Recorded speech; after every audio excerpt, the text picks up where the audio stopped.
This will be our fourth candidate forum, and they've been our timers through the whole process, and we really appreciate them. When they volunteered to participate in a planning committee meeting in Gulf Shores, I don't think they expected just for it to go on forever, but thank you so much, ladies, for your help and for doing a good job with us, for us. Sharon Aho, I say this and I forgot to introduce you. Sharon Aho, please raise your hand, and Marissa Martin. Sometime we'll have a meeting just to let Marissa be our guest speaker. She grew up in Cuba and can tell us all about Fidel Castro, and he is her absolute favorite person in the world, right?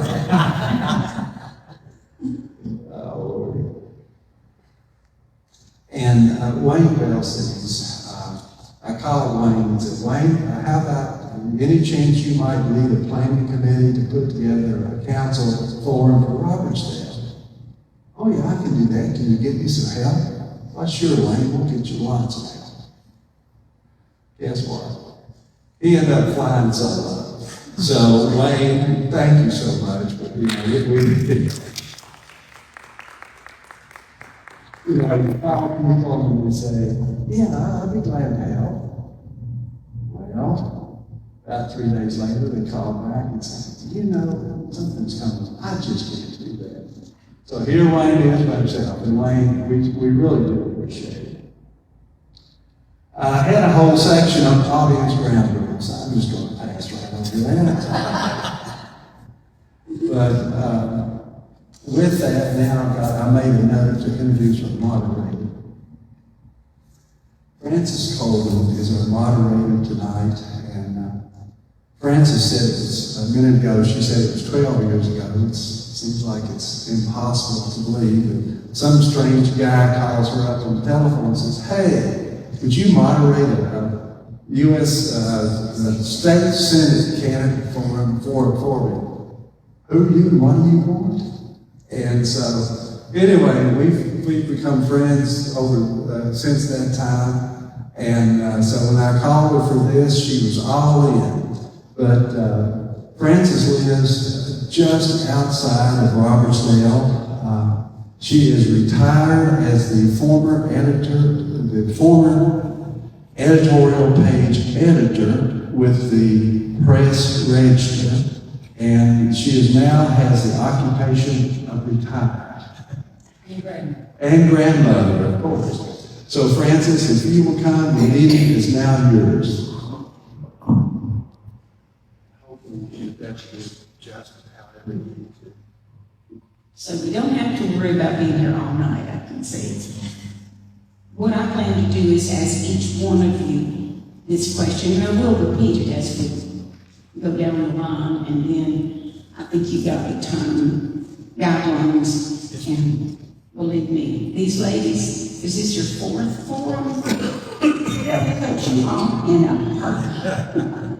Oh, so speaking of cut off, please turn off your cell phones or at least silence them. I sound like the preacher, but every time I go to church, cell phone's going on. Well, let's go ahead and get started. And we will start with Mary Booth.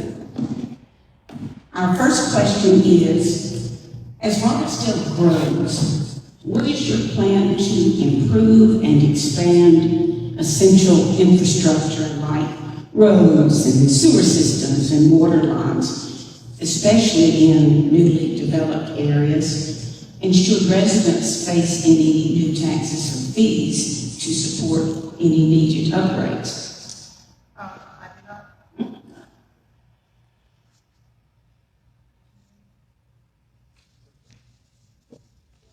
We won't take this time off. Can you hear me? Oh, that's right. We will recognize that. Broke the first rule. Each of you is supposed to have 3 minutes for your opening statements. And I just, went right into the question. So, how about an opening statement? Yes, I am Mary Booth. I am running for Robertsdale Council. I have been in the Robertsdale location for over 38 years. I've been a Baldwin County resident for all my life. I have worked in public service since age 17. I graduated Robertsdale, started work with Baldwin County Highway Department, Baldwin County Probate, worked myself up to highway, and I've retired after 35 years. So I'm retired, but I'm now working part-time. I'm still working in the county with planning and zoning. So I have a lot of experience with what I'm getting into. I feel that I can bring a lot of initiative to the citizens of Robertsdale, and I'm here to get your vote.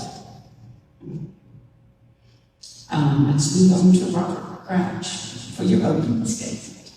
Good evening, I'm Robert Crouch. I've been in the area for about 20 years. Been in Robertsdale resident for about 12.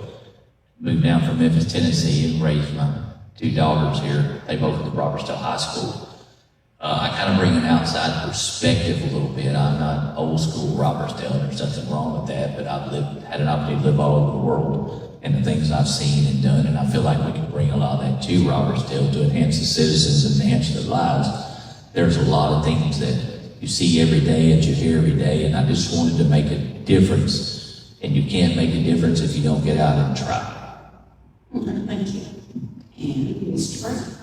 Good evening, everyone. My name is Tim Brown. I'm Timothy Brown, and I want to thank you guys for letting us be here this evening to share this. I was born and raised in Robertsdale. As a matter of fact, I lived in my childhood home that I was raised in, with the exception of the time that I was in the military. I am a combat action veteran. I was in Operation Desert Shield, Desert Storm. As a matter of fact, I was the first on station when Iraq invaded Kuwait. So I have lived and watched this community grow. It has expanded itself so big, but there's times that you got to take a step back and realize the wonderfulness of the city of Robertsdale. We can do it, and I thank everybody that is here this evening. Well, thank you. And now we will start with questions, and I will repeat it. As Robertsdale grows, what is your plan to improve and expand essential infrastructure like roads, sewer systems, water lines, especially in newly developed areas? And should residents face any new taxes or fees to support any upgrades? I do not anticipate any taxes. I believe that any additional infrastructure, if there should be improvements made, that should be placed on the developer. I do not believe in bringing a subdivision in when there's not adequate utilities. We do have existing sewer issues that are constantly overflowing. That does need to be addressed. That should be one of my primary concerns that we go into. I do believe that we need a little bit better interconnectivity with our roads. I think there's some areas that can be improved on. But I really would like to see our utilities brought into compliance and brought up to date, and before we accept any new development. I'm also proposing to see what we can do about rewriting our subdivision regulations so that we can have larger lot sizes, so we do not have as much growth coming in. We'll still have the growth, but we'll have less density. Okay. Robert, shall I repeat the question, or did you take it all down now? I took it down now. Okay. I'm a little bit older, unfortunately, I can still remember things. A lot of it we'll have to sit there and look at. It's grown tremendously since I've been here. I mean, I'm in a subdivision that was built 4 years ago. I've learned that the city's grown 30 to 40% since 2006. I think part of the problems that we have is the current administration has bragged that the money they spend on the services of Robertsdale is the same figure they've spent since 2006. Well, you know, we've grown tremendously since that time, and we need to do more. You can't do more for the city if you're not willing to spend the money. Now, I don't think we would have to raise anything to get these things done because the money's out there. We also need to look at our county commissioners and fight harder for what Robertsdale needs, because we pay a lot of money in taxes. We pay a lot of money to the state and to the county, and I don't believe the money that we're deserved is coming back. But you have to stand up to them, and you have to say, okay, Robertsdale, we want our fair share. So I do believe that there's roads that need to be fixed. I think the sewer system's terrible. There's things we need to do. It's hard to say if there would be any type of money that would be needed extra from the citizens at the moment. But once we look at all the books and look at the figures, I do think that there's a possibility it could happen. Okay. Tim, shall I read it again? Sure. As Robertsdale grows, what is your plan to improve and expand essential infrastructure like roads, sewer systems, water lines, especially in the newly developed areas? Ensure residents face any new taxes or fees to support any necessary upgrades. I don't feel that the current citizens of Robertsdale shall pay any new taxes for new development. First of all, there needs to be a moratorium and a stop work on these PUDs, planned unit developments. They need to be fixed to the point that we're not having the overflow sewage that we are having. The newer subdivisions, I agree with Mary, they're too dense. They need to be bigger and make them wider so that we're not packing people in. There's a planned unit development that's across from the elementary school that you're looking at 500, if not more, cars and people being added to a very dense area, especially at the school. So we should not, as citizens, have to pay extra taxes for a developer to come in and make money off our city. And the moderator is allowed to ask a follow-up question. For each of you here, it's what do you do about land that is already zoned appropriately for what a developer wants to do? Can you look up and say, gee, I'm sorry, I know you're zoned for X, but we're going to change that in midstream. How do you deal with perhaps permissive regulations? I'm not sure. If working with planning and zoning through Baldwin County, if it is currently zoned, whatever is zoned, and by right, they have that right to come in and develop. But as a city, I believe we have measures that we can take in place, and we can make recommendations. Or the subdivision regulations, as Tim touched on, I don't agree with PUDs. I think PUDs should be allowed a certain lot size. If they can't meet that, I tend to agree a lot with Miss Mary over here. It's hard to go back on someone that you've already promised something to. But you can go back, and some of the developers are easy to get along with, and some of them are just in it to make money.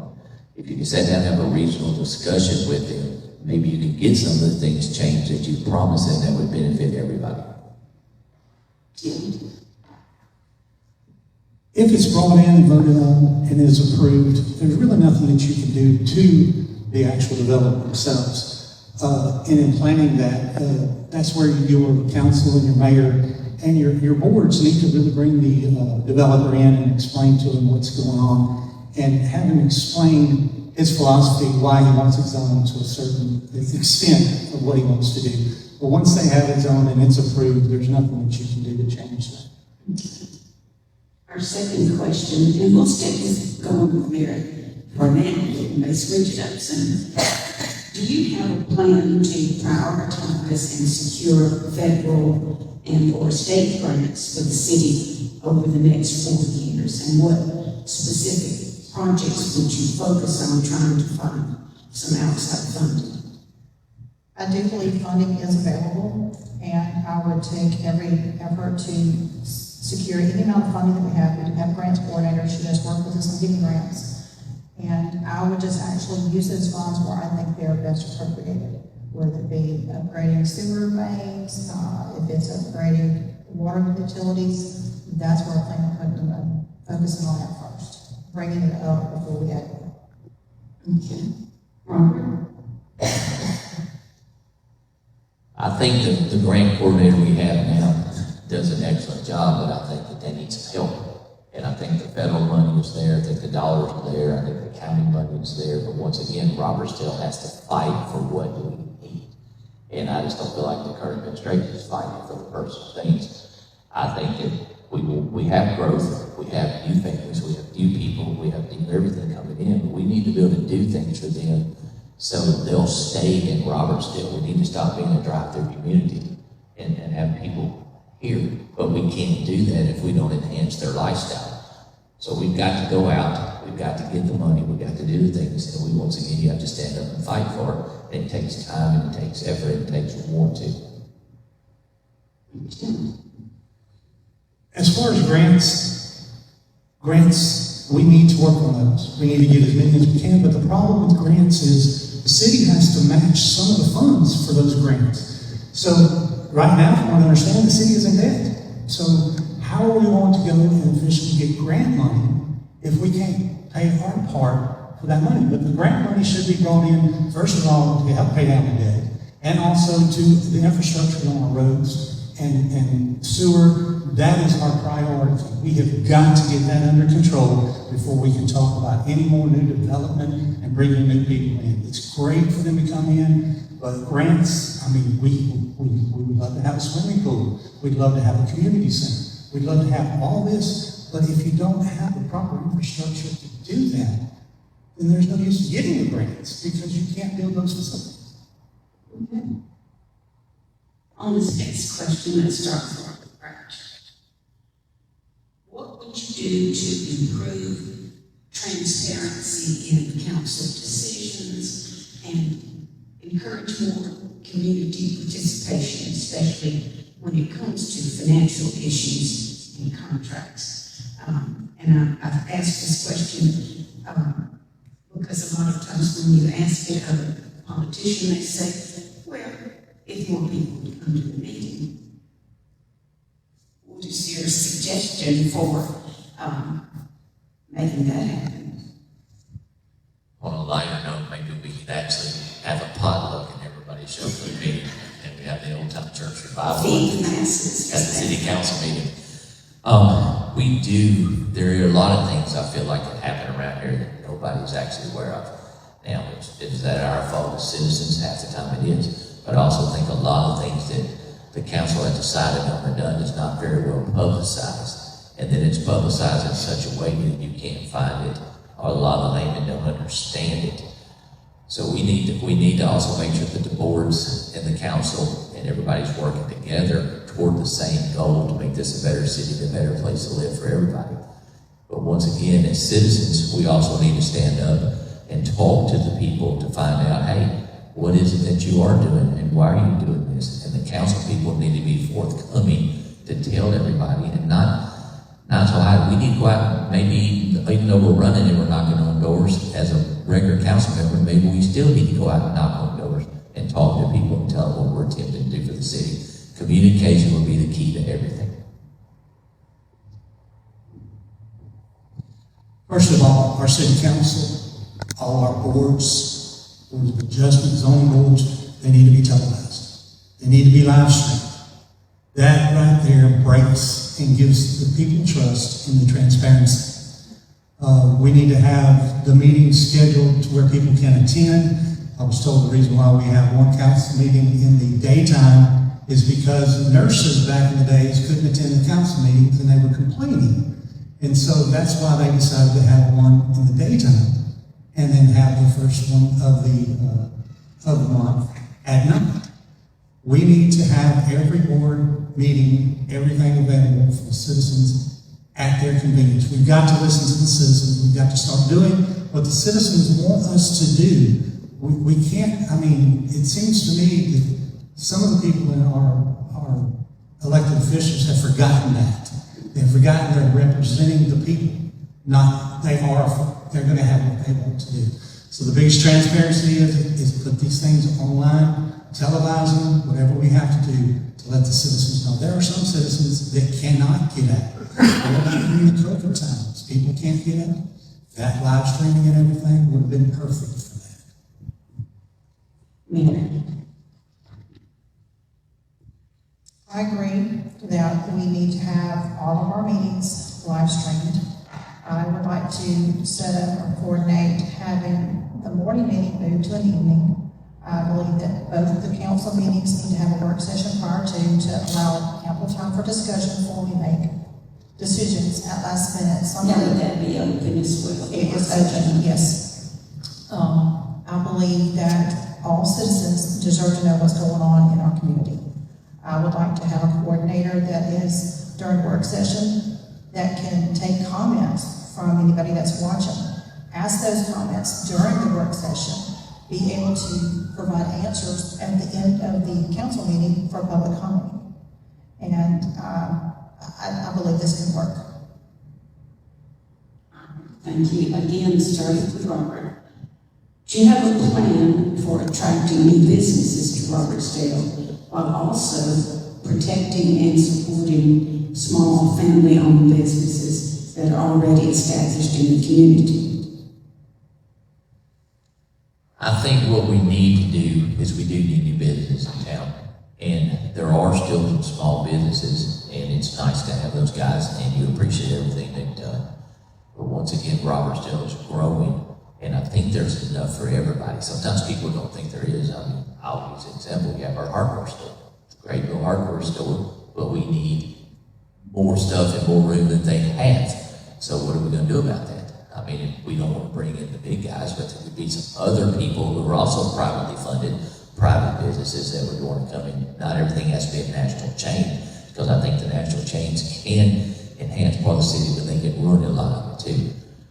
So I think the plan should be is we need to advertise ourselves. We need to get out, and we need to be, hey guys, Robertsdale, Alabama's right here. This is what we have.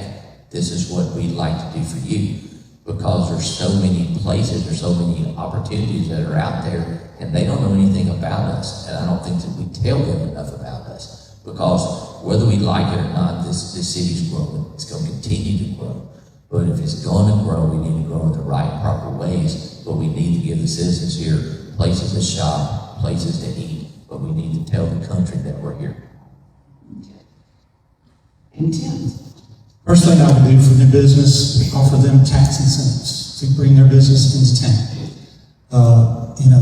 We've got to grow that to build our tax base in order to be able to afford things. The first thing that I would like to do for our established business, we need to drop the bidding process for the city from $30,000 down to about $250, to where the citizens or the businesses within the city, if they have a service or as something that they can provide, say for instance t-shirts, something like that, we need to send out to them, they have first right of refusal to place a bid, like for instance on the t-shirts, lawnmowers, things like that. Give those businesses the business of the city so it can be recruited back into the city's coffers. But that's the only thing we're going to do to bring new business in, is to offer them an incentive. And we've also got to help them get advertised, get people in to support those businesses so they'll want to stay.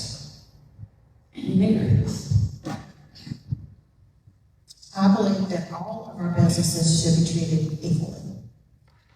I do believe that we need to offer new business tax incentives, and I also agree with allowing existing mom and pops, whoever they may be, they need to have first right to bid and refuse.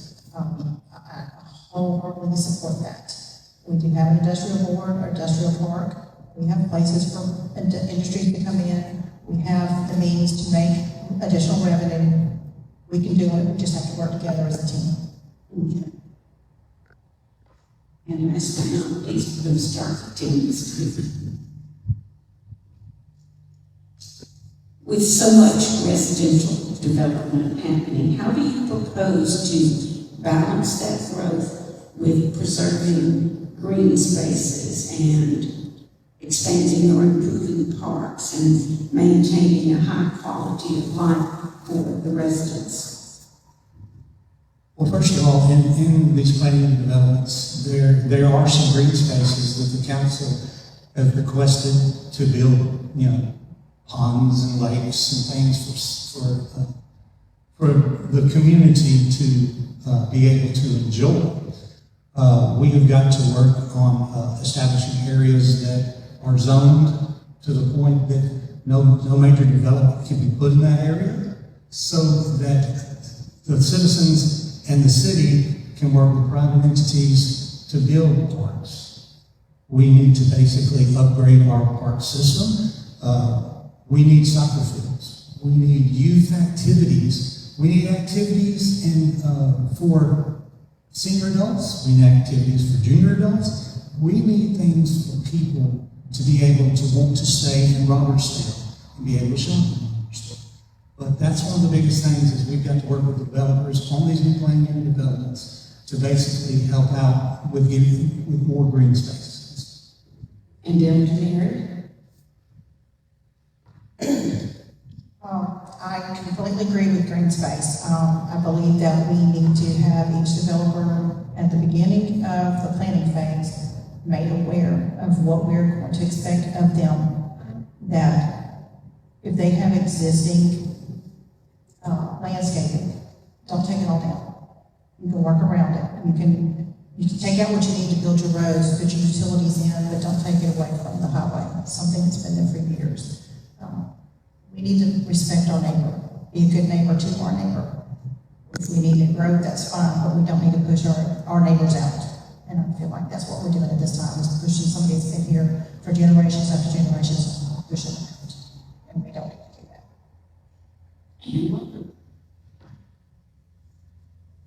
I think once again with the developers, there should be a moratorium on what they can and cannot do. But we as council members, working with the mayor and the other boards, will have to make sure that's done. We do need to make sure that each subdivision has a place for the residents. A lot of a subdivision, for example, has 38 homes and a lot of children in there.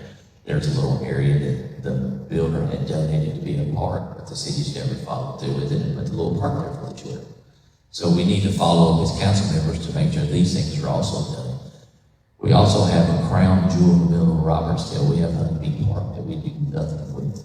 That is a huge area. That is a huge, nice place for people to gather, people to do things. We should have more festivals to bring in things. We need people to have things to do, and we need them to be able to feel they're comfortable, they're not crowded, and we have enough land to be able to do that. We have enough land to be able to make nice, beautiful places for people. It's not all about cramming houses and everywhere so you've got more people, because we'll lose our residents if we don't take care of them.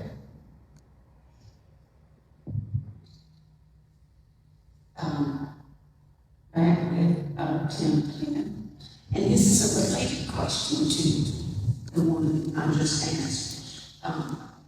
Robertsdale is all about Robertsdale High School.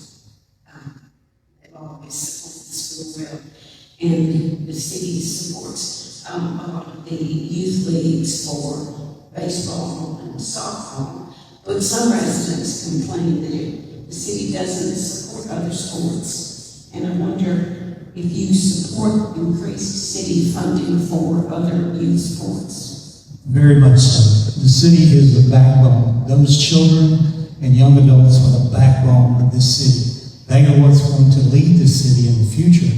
So, football, baseball, soccer, they're all a community type sport where they can build and do teamwork and work together.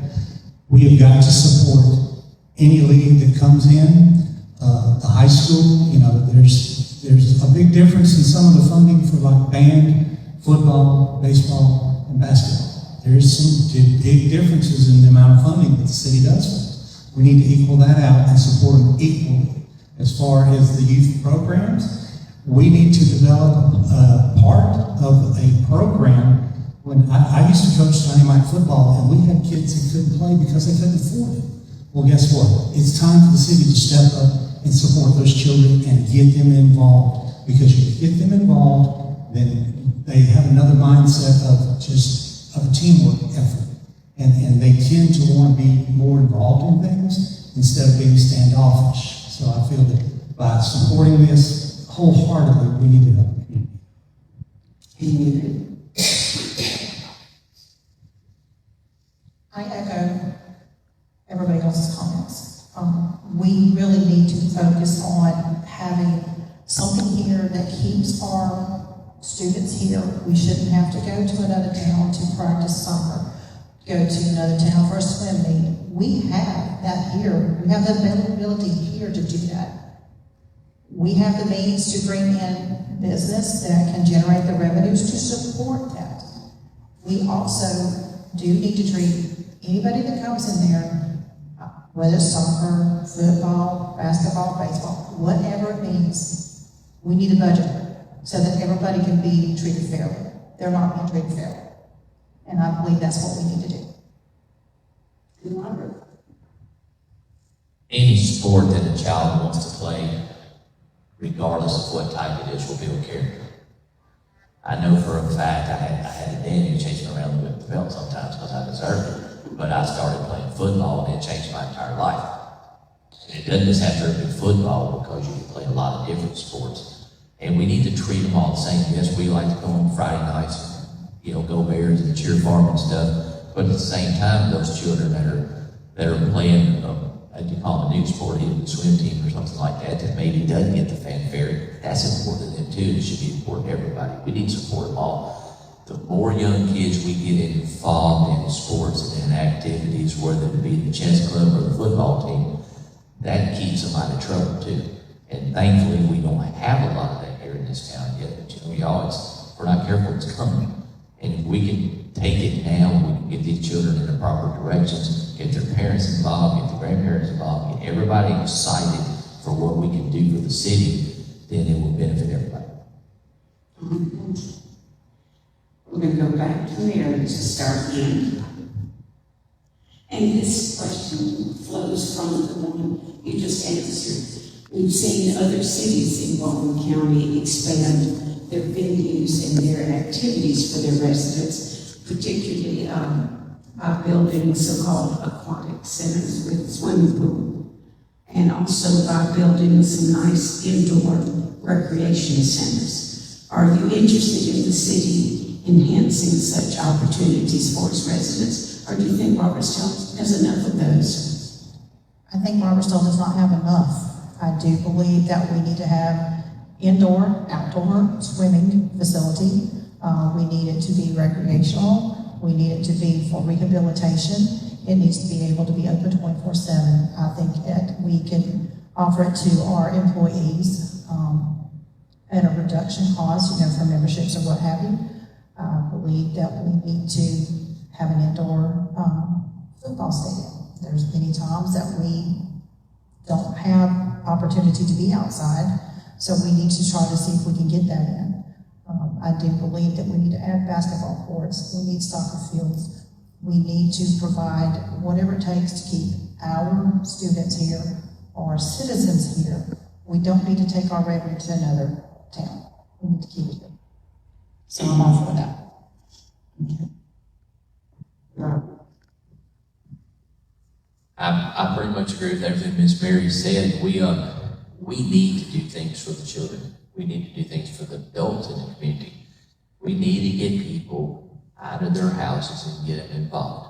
And we cannot get them involved if we don't offer things for them to do, especially for their children. And then we need to make it affordable, but we also need to make it accessible, because we have a lot of two families, or two income families, I guess, mother and father both working. So if the child wanted to play, there's too many times that they can't do something, so maybe we figure out a way to help get them there. We could all band together as a community to do that. But once again, that's going to take money. And it sounds wonderful, and it's a great pipe dream to do so much for everybody, but you can't do it for free. So until we properly grow our tax base through the businesses and through the things that we have, it's going to be hard to do this. But we could also look to where all the money's going, redo the budget, and begin. You have to start somewhere.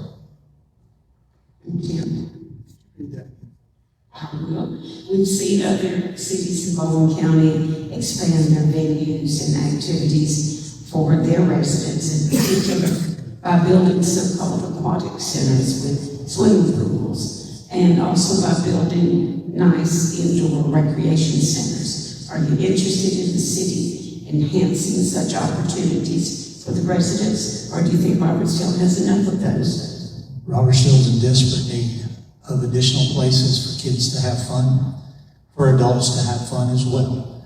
We have got to support our citizens. I can't say it enough. Our citizens of Robertsdale have been demanding a swimming pool for years. They've been demanding, we just had a young man at the council meeting wanting a basketball goal. Why? We were told at one time it would bring gang activity to the city of Robertsdale. Guess what? We've got to, and the mayor wants to put the basketball goal right by the police station because he's afraid there's going to be violence. I'm telling you, these kids, if you don't do something and help them, first of all, they're not going to stay around, just like you you guys are talking about. They're gonna wanna go somewhere else. You know, that revenue stream is being spent in Daphne, it's being spent in Foley. Do I want us to be a Foley or a Daphne? No, I don't. I want us to be a community where we can get together and have a good time, but I don't want us to overgrow like Foley has. You know, a lot of people compare, well, Foley has this, Foley has that. Well, Robertsdale's not gonna be Foley. Robertsdale will never have that advantage of being Foley, but we can work to where we can provide facilities for our citizens to enjoy themselves and to want to stay here in Robertsdale. All right, thank you. Back to Mary. There's no doubt that the development of the Beach Express has drained traffic from Highway 59 and thus from Robertsdale. And there's been a significant downside for some of our local businesses in the form of reduced customers. What plans or strategies would you implement to lure at least some of that Beach Express traffic into Robertsdale? I would like to see that we have the commercial traffic routed on the Beach Express, and then have certain avenues for them to be able to come in. I don't think that we need to have big trucks going down 59. We really need to implement some sort of method to slow our traffic down a little bit. We need to have more accessibilities to some of our businesses that are here. Sometimes it's difficult to get to them. I would like to see the improved infrastructure for the roadways. I would like to see the drainage cleared up. I would like to see sidewalk connectivity. And I'd like to see us to be able to be out past 6 o'clock, 7 o'clock, when everything pretty much shuts down. We really need something here. And I think we can do that. We can all work together to get to that point.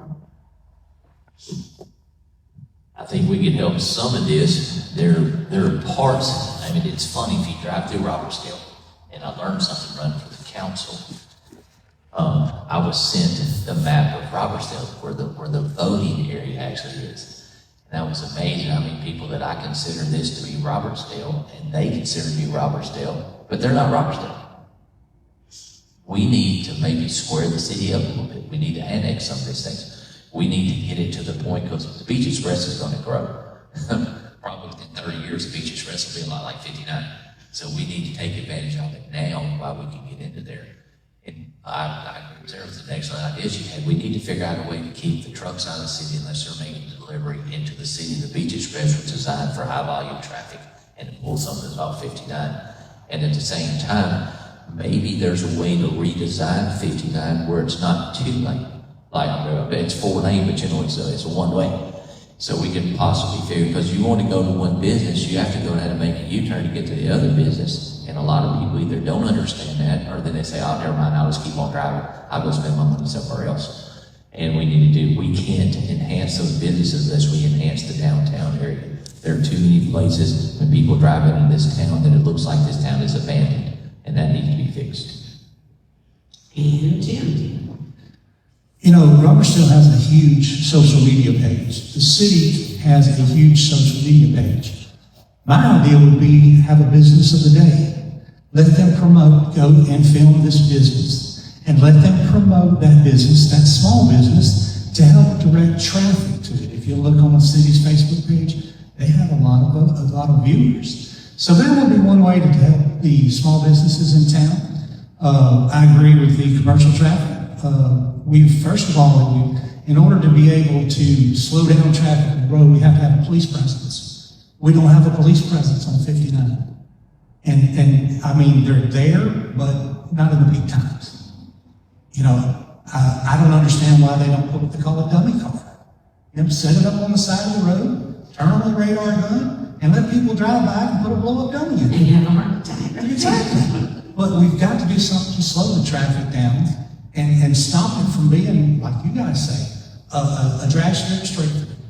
You know, we've got to get those businesses, we've got to get the customers to come in to get the businesses. We've got to do something to help restaurants and activities for after 6 o'clock. Okay. This time we will start with Robert. And again, still talking about growth. What planning and zoning changes would you support, if any, in order to improve Robertsdale's ability to manage growth, not just now, but in the future? I think that we need to have a long talk with some of the builders. I think we need to sit down with them. We need to come up with a comprehensive plan about the things that we do want and do not want in Robertsdale. And regardless of how much money was offered or how much big it was going to be or how excited it all sounds, not allowed to happen unless we knew it benefited everybody. Because we need to get to the point where it not benefiting the few, that everybody's been benefited. There's so many of these little small neighborhoods and stuff that nothing's happening in them. We've got to be able to work together as a team, and I don't think that the current administration works together as a team, because you hear too much snickering, too much little fighting, too much back and forth, and then one person's trying to play king, and then that can't happen in this town. And until we're all willing to step in and roll our sleeves up and do it together, it's not going to happen. Jim?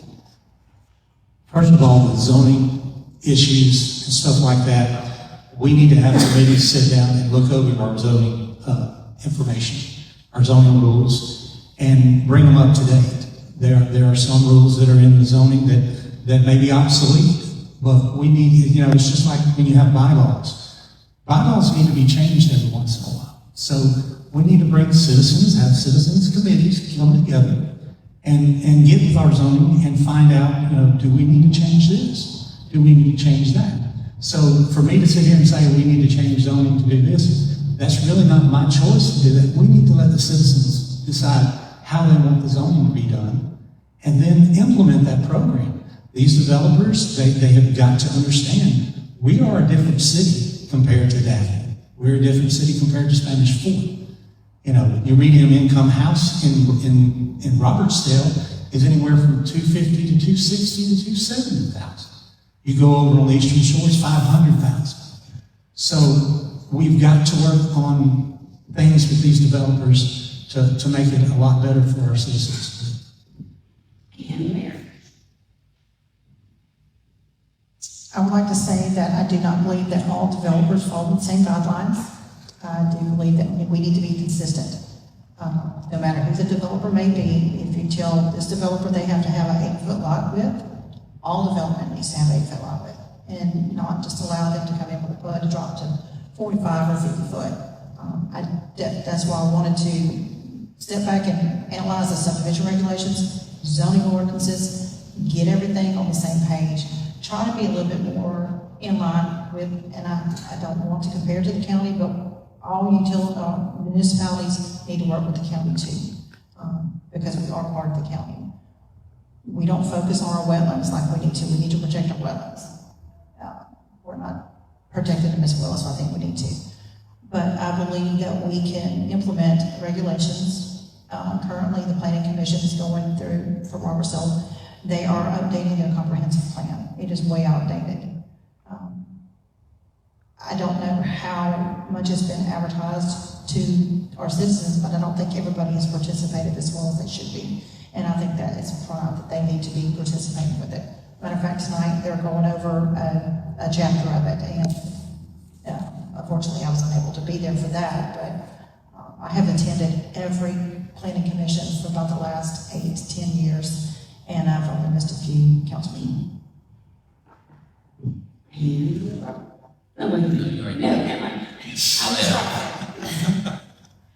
This next question, it would take all night to try to explain the conflict between the city and the Baldwin County Cattle and Fair Association regarding the Coliseum. So I'm assuming if you're running for council, you're reasonably familiar with that dispute.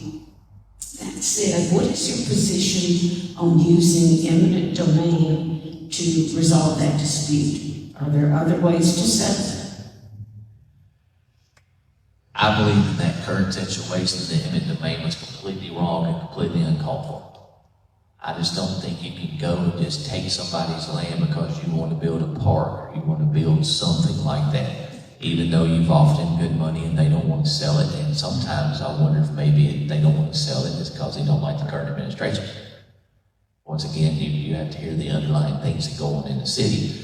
But at the same time, eminent domain can benefit the city. It can benefit even some of the citizens that you do it to with reason.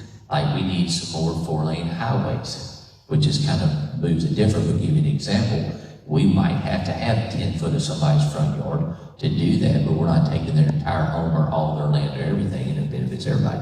But as far as the cattleman situation is going on, that was completely wrong. That should have never happened. That should not happen, and when a council person, I'll never vote for that. Okay, Tim?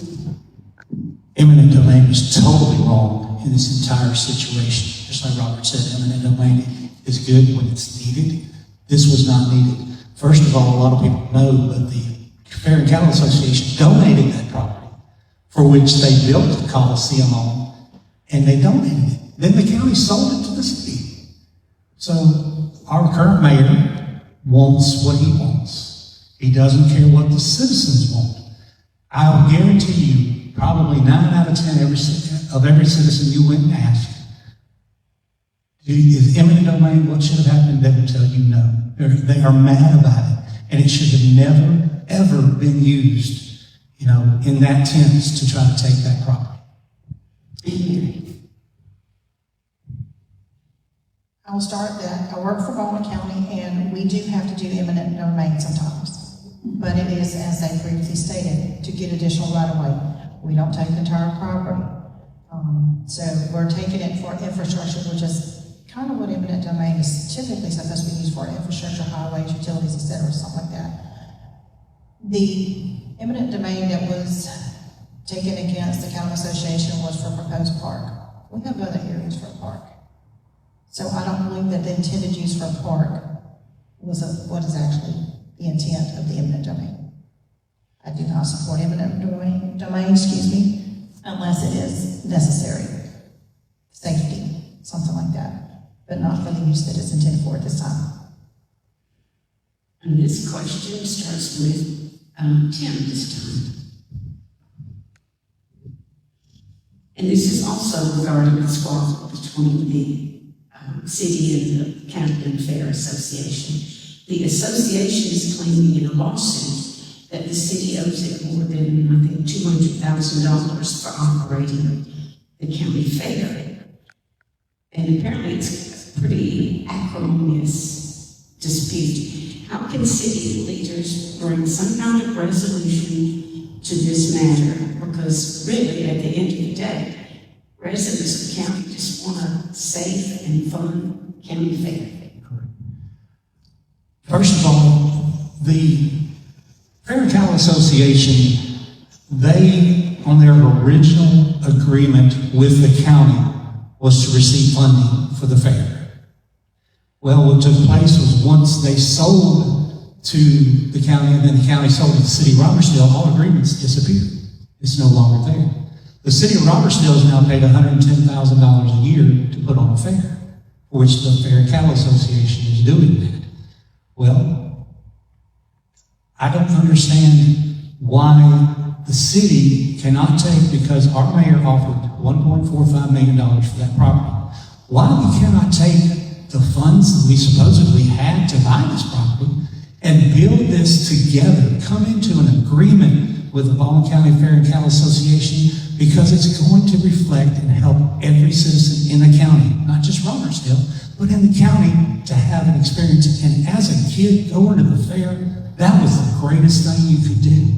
But let's fix this fairground up like the proposal was a long time ago, as far as the concrete pads for each of the rides, the parking and everything like that. They were supposed to be done, but we need to work together with the Fair and Cattle Association, not take the property, but work with them to have a great fair. And down to Mary. I believe that there is opportunity for the city and the county association to come together with a resolution. It needs to be a sensible, sit-down conversation, everybody get together and get on board. I do not believe that's going to happen with the current administration, or some of the current administration, not all. Some of the current administration. I know I have attended the fair. That was my biggest thing, was going to the fair. We can go get pecans and sell them so that I have enough money to go to the fair. All of our kids are enjoying that. but they're not gonna be able to enjoy that. Like Tim said, you gotta walk around, it needs to be set up for a permanent setup. Don't have cords draped everywhere. We shouldn't have to be walking in mud puddles. There should be a stabilized area, designated parking, and it should be something that the city can work with the county association in order to do that. Or I know it can be accomplished. And Ron? Sadly, it says a lot about the current leadership of the city to see that we can't get along with the county association when the county was able to for all those years. So here you have a great venue. My children used to look forward to going. Phase in the honest, I mean, the girls are kind of outgrown a little bit, but we still go just because it's fun just to walk around and look at things. But there should be a way to set and resolve it. We've got to be adults about this. It can't be, well, just because I'm in charge, you have to do what I say or what. We have to work together. It should be a very easy fix. We need to go back, sit down, talk it out. If we have to go get an arbitrator and both sides agree off to whatever the arbitrator decides and bring in an outside entity to solve the differences if they don't want to be grown-ups and take care of themselves. I'm with you. And this is our last question, and it's changing the subject some. Do you see any need, and Tim, I believe you're starting on this one. Do you see any need for the city to establish a separate operating board for its utilities? Some cities in Alabama have what they call a GUS, a Governmental Utilities Service Corporation, but I wonder what you think about that idea. The city of Robertsdale has had the council to run our utilities since 1952. This supposed utility board is a power grab. It's a financial power grab. What is sad is our utilities, especially the electricity part of our utilities, is 75 to 85% of our budget. That's sad as far as income. There are certain few people that want to get their hands on that money. You know, they've promised our utility workers if they get this board, they're going to get pay raises and everything like that. My question is, the funds are there right now. Why can't we give these utility people their pay raises now to keep them here? But we do not need a separate utility board, and there are 3 people that I know of that's trying to get this, and it's going to be bad for the city of Robertsdale if this goes. Mary? I am going to have to agree with Tim. I do not support a separate utilities board. Our town's not to where we need to have somebody else operating our utilities. We have been more than adequate and able to do that. We can continue to do that. We need to keep our revenues in our control. If they're going to give pay raises, who are those pay raises going to go to? Are they going to go to the employees like they're saying? Or are they going to go to the administrative who is going to be running the utilities board? We do not need a utilities board. And Robert, it's up to you to bring it home. I don't think we need a utility board either. I think it's a fraud and it's a scam and it's a sham. I don't think we need the water board that we actually have now. Years ago, the council made those decisions. I think the council was elected to take care of things. Robertsdale's grown and it is bigger, but you don't need separate. Then again, you have another set of administration. You have another set of rules. Nobody talks to anybody. The utility board decides they're going to do this. The council doesn't even know it. The water board decides something. The council doesn't know it. You don't talk to the people. You don't talk to things. We need ways to save money. We need ways to take the money we have and spend it wisely. And then sadly, the current administration has already made promises to certain people that these things are going to happen when the utility board gets here, and it's just a money grab and it's a scam and it should never happen. Well, thank you, and thank you all of you. If I lived in Robertsdale, I would be really impressed by your changes. And I believe, I keep trying to cheat y'all out of time. We're having fun talking. You're trying to run us off. So the go starts now, back to 11, and we will do the closing statements, so thank you anyway. You will. And first of all, I'd like to thank every one of y'all for bringing us up here, allowing us this opportunity Wish we had more of our candidates up here to be able to hear from them. But unfortunately, they apparently had other plans and were unable to make it. I do want to say that I am going to give every effort that I have. If I can't do it, I'm gonna find someone who can. We'll make it happen. We definitely have to work on our sewer. We really need to work on recreational facilities. It can be done. I would like to see our veterans park brought back, our veterans facility, and have a veterans parade brought back to us. Have a day of festivities to recognize those veterans. We don't have that anymore. We have a little gathering, but we used to have a parade. It was big. We should bring it back. We have the Honeybee Park. We have places we can do things. We got the amphitheater coming in. It can be used for multi-use. We need to use it, not just for entertainment or music or what have you. Let it be for multi-use. Let it be for a benefit to the city as a whole. And I have a lot of ideas I really want to bring, and if I'm chosen, then I will give you my 100% and then some.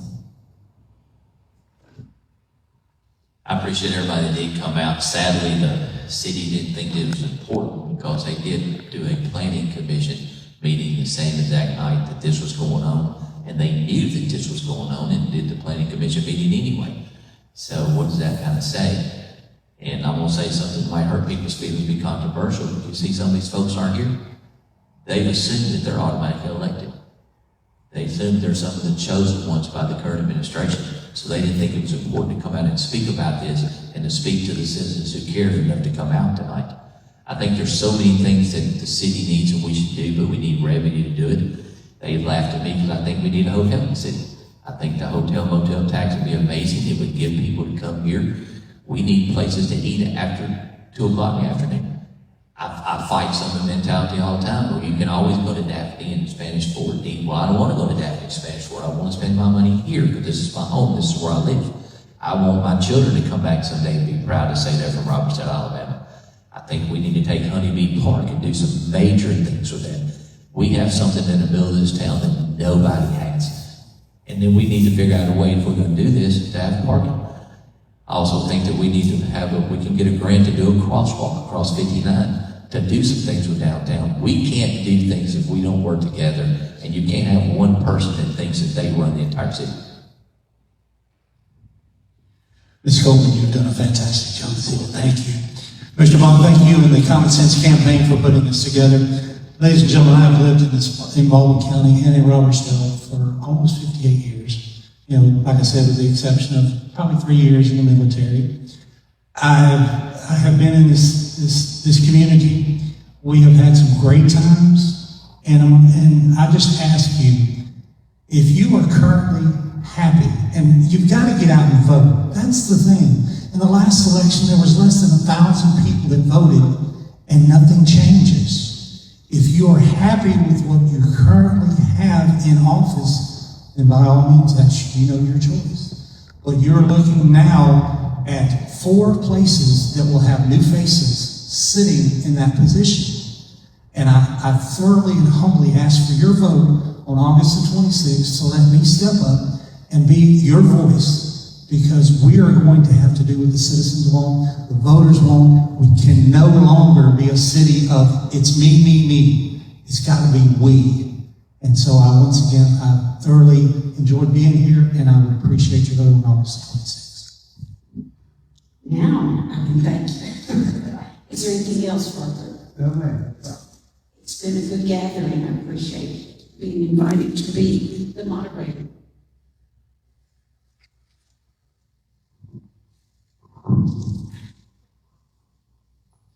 If you would, let's show our appreciation to Ms. Francis for moderating.